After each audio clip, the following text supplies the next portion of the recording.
Halo Jabra Tim. Ada sesuatu yang lagi rame nih. Lu harus kasih dia kesempatan lagi. Di atas kertas lo semuanya harusnya menang. Ada bahasan yang paling ditunggu-tunggu.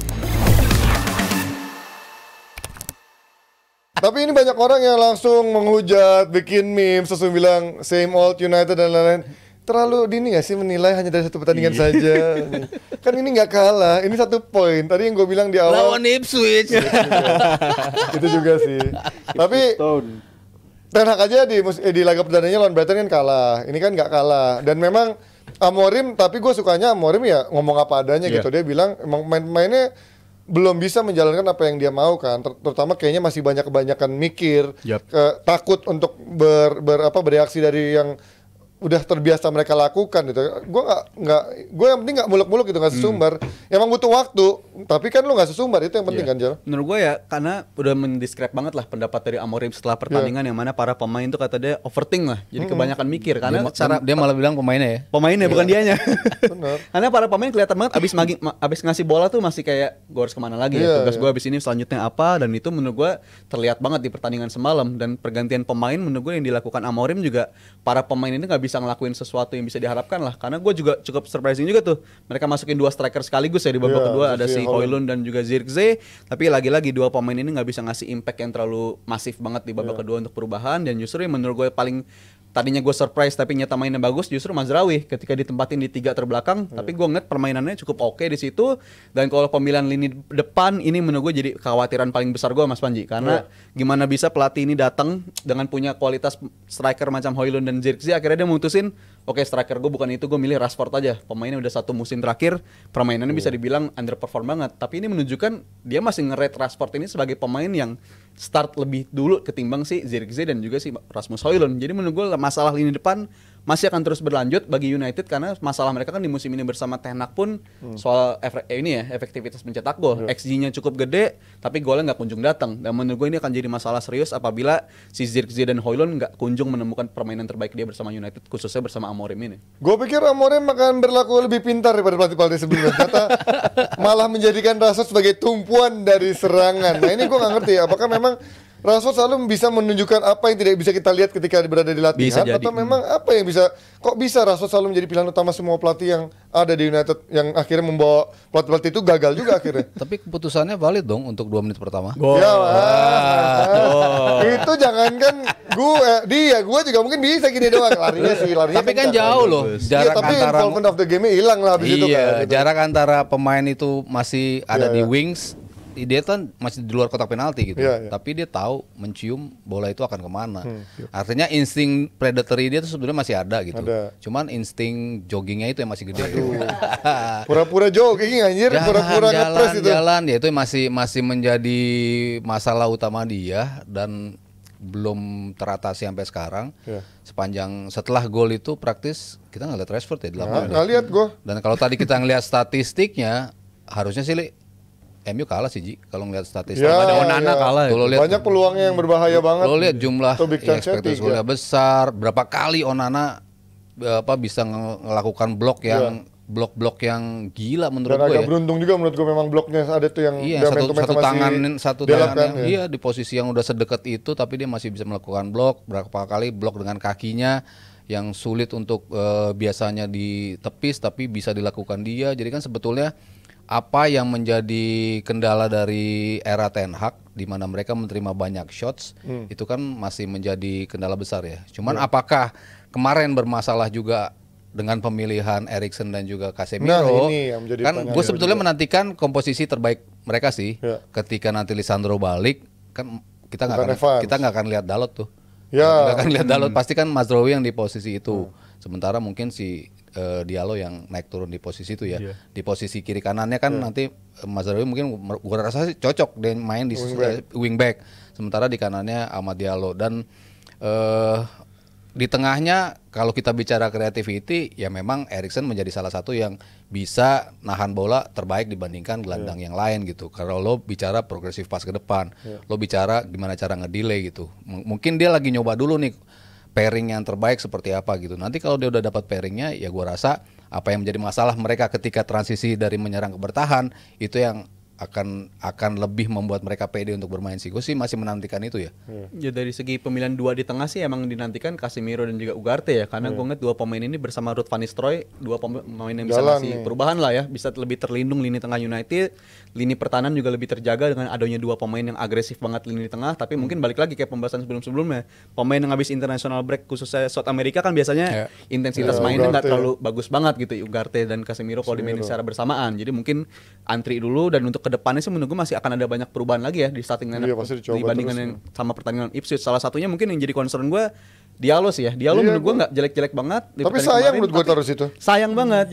Jadi kemampuan terbaik dia itu nggak kelihatan gitu jadi. Dan abis buat ngejar-ngejar kan. Iya. Staminanya gitu. Padahal kan dia kalau di lini depan tajam lah, menurut gue cukup tajam. Apapun yang bola di kaki dia tuh bisa jadi peluang. Dan sedangkan kalau dia main selalu terdalam kayak begitu di sisi kanan, menurut gue nggak dapat kemampuan terbaik dari Amad Diallo. Karena menurut gue ini pemain yang harus bisa dimainkan jadi tiga opsi di depan. Diallo. Amad Diallo jadi wingback jadi nggak terlalu berasa gitu kalau menurut gue. Gue malah kemarin harusnya gue pikir Diallo yang di depan tempat Garnacho atau Bruno geser ke kiri, Diallo-nya di kanan, tapi dia malah jadiin wingback itu kan sayang banget. Iya, terlalu naik turun malah terlalu kehabisan energi ya. Kita ngelihat potensinya nggak hilang gitu. Sementara ketika bicara sepertiga terakhirnya ya Diallo gue rasa pemain yang paling impresif lah untuk bisa nusuk ke dalam gitu. Sementara ketika dia harus banyak ngisi ke bawah justru dia kehilangan energi, dan itu juga mungkin harus menjadi concern juga buat dia gitu untuk memperbaiki kinerja dia untuk membantu pertahanan. Karena kan kalau kita lihat Amorim akan tampil dengan komposisi terus seperti ini kan mungkin dia akan ditaruh di posisi yang seperti itu. Cuman gimana untuk dua pairing tadi di tengah bisa nutup itu sehingga dia nggak terlalu jauh untuk mundur ke belakang, sama dia bisa bantuan ke progresif pas ke depan. Karena gue liat kemarin Casemiro masih Eriksen udah kayak kaki-kaki yang lari dari depan ke belakang kayak buset udah nggak kuat mereka kayak lari begini. Sementara kan kalau di itu kan pakai Hillman sama satu lagi siapa tuh di Sporting yang memang masih punya daya jelajah mobilitas yang tinggi dan masih cukup muda kan. Kalau ini kan udah di atas 30 tahunan yang memang udah nggak bisa buat diadu lari seperti itu.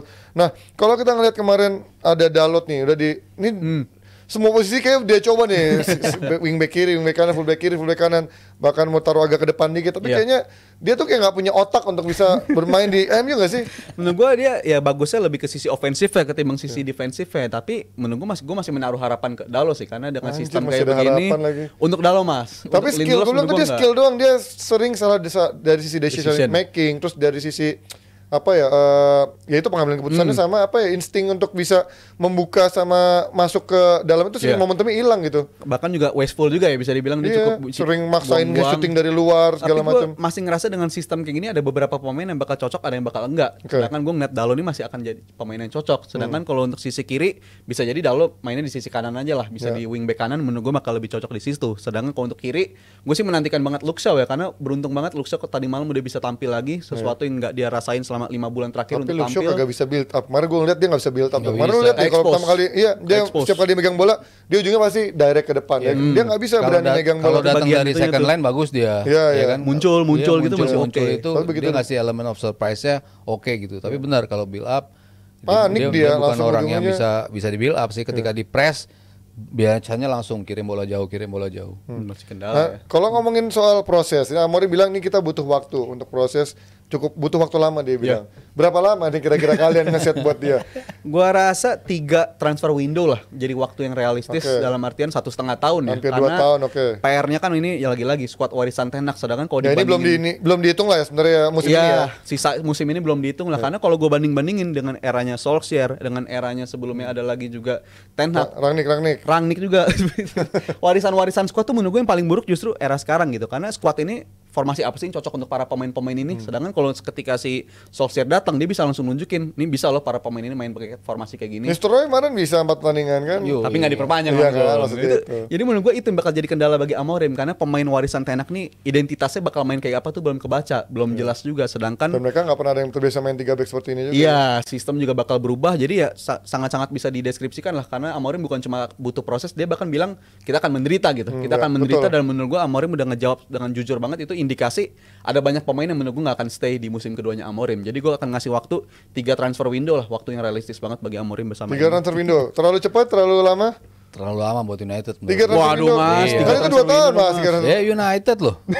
Lu mau butuh apa? Masih ada di ini Apa? klasmen wilayah barat, wilayah timur gimana? Dulu. Iya kan, gua rasa kalau dia musim ini nggak bisa masuk ke Europe, gua rasa sebuah kegagalan sih. Buat dia, buat Amorimnya. Iya buat Amorim. Masa sih kan ini dia masuk di November, Mas? Ya iyalah di November kan orang yang bisa Nggak Eropa apa nih? mereparasi. Eropa apa dulu? Liga Melon. Rasa apa? Apa aja 7 besar lah, 7 besar, 6 Oke. besar, gua rasa itu menjadi Itu bukan 4 besar ya targetnya. Iya, kalau 4 besar kayaknya sulit sih. Ya emang udah nggak mungkin. Gue yakin gue jawab sekarang nggak mungkin.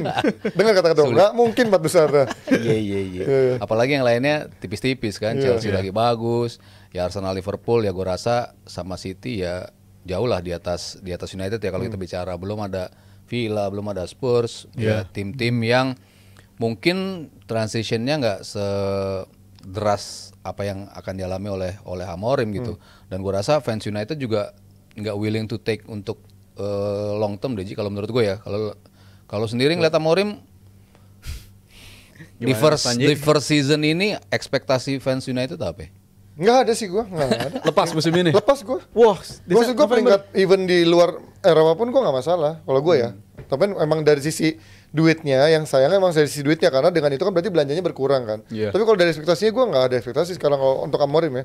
Karena gue tahu untuk bermain 3 back ini buat gue yang jadi back nggak gampang Mas. Untuk jadi yang tadinya biasa 4, apalagi pemain-pemainnya tolol semua, IQ-nya di bawah Wakanda gitu ya.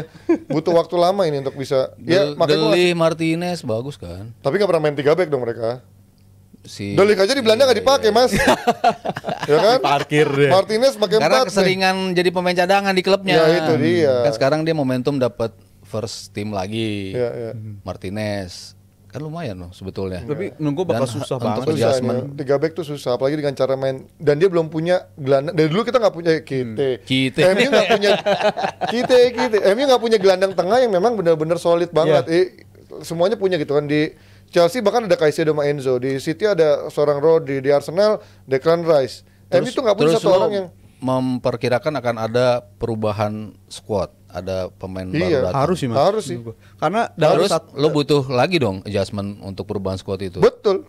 Pemain Butuh. pilihan Gue Amorim. kalau gue minimal untuk bisa mendekati ke Eropa dua transfer, 2 jendela transfer. Januari mah sama Januari nggak mungkin dikasih. Jadi musim panas dan Januari berikutnya. Lebih jauh lagi dong, Mas. Karena Januari ini nggak akan dihitung katanya. Maksudnya nggak akan dikasih budget. manfaatin yang ada dulu Manfaatin ya. yang ada Dan dulu. menurut gua kenapa 3 transfer window, karena dalam 1 atau 2 transfer window mereka akan ngalamin Casemiro nggak akan selamanya di United lagi, Ya. Eriksen juga nggak akan selamanya di United, karena udah dua pasti pemain cabut, ini ya. harus move on dari 2 gelandang, dan menurut gua itu bakal krusial banget gitu. Karena 2 gelandang ini di sistem 3-4-3 perannya kan penting banget mereka. Wingback kalau di kanan kirinya kan tuh lebih ke wingback, di tengah ini lebih 3-4-3. gelandang. Dan menurut gua United harus lebih cocok-cocokan tuh nyari tipe gelandangnya, mau tipe kayak apa? Apakah tipe kayak Casemiro atau justru nyarinya tipe kayak Christian Eriksen? Karena menurut gua tipe 2 gelandang ini akan jadi sangat menentukan untuk bisa benchmark cara main identitasnya Amorim tuh bisa cepat ke bawah ke United apa enggak gitu. Kalau yang bisa sepaket satu orang ya lebih bagus lagi gitu kan. Kalau Ya bisa, kan? iya. De Jong mau ngambil De Jong. Enggak Masih ngambil. Ambil. Nggak usah juga lah udah. Ambil. Gajinya 500.000 siapa yang bisa bayar? Kita lihat ini apakah menjadi sebuah kejutan sesaat doang atau mungkin kedepannya akan bagus juga bersama Amorim, karena secara jadwal baru akan susah tuh di awal Desember ya. Lawan Chelsea, Arsenal dulu ya. Arsenal nanti Terus ada dia. Chelsea juga sama City ya. Sama City derby, masih sama nunggu. derby Nah, itu Manchester. di Desember ada kiamat menanti. Kiamat sudah dekat teman-teman. Kita masuk nih Oke, ini ada dari Peles Til Aidai, Rp50.000. Gara-gara Ipswich menahan imbang MU, peringkat Peles tambah turun dah. Ya, bandingin sama Peles. Kurang ajar Peles. Dari Gabigol, pemain base-nya Panji, Rp100.000. Anjir, Gabigol. Halo Panji, apa tanggapannya Amorim bilang cuma mau 1 kali seminggu aja interview session? Jadi dia bilang katanya di sini interview di MU sepanjang dia di sini lebih banyak daripada selama dia Iya. di Sporting. Artinya itu masalah sponsor semakin tinggi kamu value-nya, makin banyak kewajiban. makin banyak kewajiban yang kamu harus lakukan seperti halnya timnas. Emang yang bayar kamu siapa? Yang bayar Kan sponsor. siapa? Exposure-nya dari mana? Itu dengan melakukan interview, duit-duit masuk dan lain-lain. Ya, oke, next dari Imam, Rp93.000. Jika harus memilih satu, Ya. mana yang harus diprioritaskan antara TAA, VVD, Mo Salah? Wah, gila. Siapa tuh Jal? Mas Aryo tuh yang Liverpool. Tiga-tiganya sih harusnya. Ini tiga backbone ya. Yang paling tapi kalau satu ya VVD kalau gua. VVD paling penting banget. Lo? Gue salah sih, masih ada 2 atau 3 musim dari Salah mainnya masih sama kayak gini menurut gue. Jadi Salah menurut gue salah satu pemain Mending yang paling milih penting Salah di dibanding episode. VVD cabut. Enggak, kalau hilang. Kalau hilang Mas, gue tetap milih Salah sih untuk Mungkin di kalau absen kali ya? prioritas. Salah menurut gue masih penting Maksudnya banget. kan Yang sih kalau dijual yang diteken kan. Mana tadi? Yang perpanjang. Oh, perpanjang. Iya kan. Jika harus milih mana yang prioritas itu apa maksudnya? Iya diprioritaskan untuk dibeli, untuk dipertahankan. dipertahankan. Ya gue Salah. Tapi kalau nggak ada Salah nggak bisa nyetak gol, Mas. masih Ayo bisa lah. Kan udah kebukti Salah Tapi VVD yang nggak ada juga pernah bagus. jarang. Kemarin yang sempat dia nggak ada, Musim Covid. aman-aman Musim Covid. aja. Susah musim Covid. Lebih susah dia. Kalau Salah kan kebukti berapa kali Piala Afrika masih Tapi bisa. Piala Afrika cuma sebulan. Iya, masih bisa ketutup lah. Ini lini belakang siapa yang gantiin dia? Ada Joe Gomez. Tadi ada yang nanya kan Ko Justin kemana? Ko Justin lagi ke Wadah. Portugal. Sponsor. Waduh, parah nih Pak. Tolong. Ini gimana tolong? Ko Justin lagi ke Portugal. Kalau besok Bang Valen yang mau ke Inggris ya. Nah, Yes. tapi kalian juga bisa kok kalau mau nonton bola gratis langsung di Inggris bareng Bayu. Bisa nonton langsung big match yang gak gitu-gitu aja. Cuma modal beli paket England Premier Trip atau kalian juga bisa bikin konten ala komentator bola. Kamu juga bakal bisa jalan-jalan keliling London, tur museum dan stadium, sampai belanja merch bola klub favoritmu. Jadi nanti ada 15 anak Bayu yang beruntung yang bakal terbang ke Inggris gratis bareng Bayu. Caranya gimana? Gampang banget, tinggal cek aja di sini nih ya, ke go.bayu.id/England Trip. Sekarang juga tinggal dicek. Wah, gila kalau punya Kapan 15 anak lagi? udah lebih banyak pada kesebelasan tuh. Iya. Ke 15-an itu kan kesebelasan. Panji berangkat luar biasa. Ya, itu jatuhnya Mardel. Kalau gua di sini aja. Yang penting ada yang masuk cair terus. Hey.